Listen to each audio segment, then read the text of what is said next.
Энә карагы табигатьтәге иң матур бөҗәкләрнең берсе.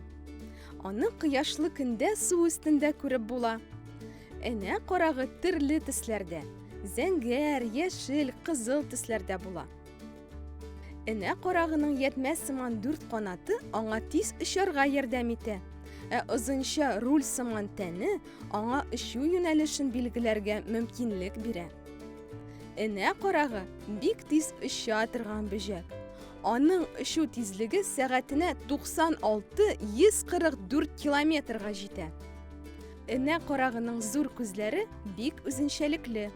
Алар 28 мең вак күздән тора. Энә карагы шәп аучы. Ул һәр вакыт нәрсәдер аулап, ашап тора. Гадәттә вак бөҗәкләр, чирти, коңгыз, чебен, вак күбәләкләр белән туклана. 1 сәгать эчендә энә карагы 40 чебен ашап бетерә ала.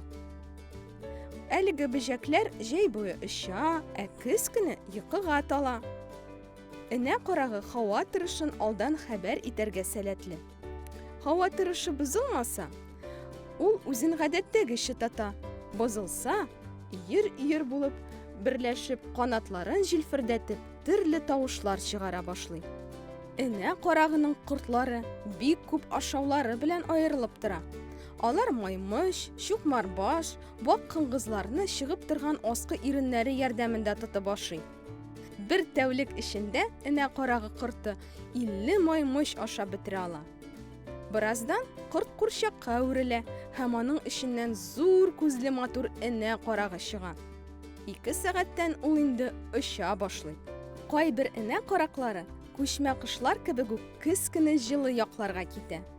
Мәсәлән, рыжая бродяжница дигән бер энә карагы 6-7 мең километр араны очып үтәргә сәләтле. Оча торган башка бөҗәкләрдән һәм кошлардан аермалы буларак, энә караклары теләсә нинди юнәлештә оча ала. Алар алга да, артка да, уңга һәм сулга да хәрәкәт итәргә мөмкин. Энә каракларын Антарктидадан кала барлык материкларда очратырга мөмкин.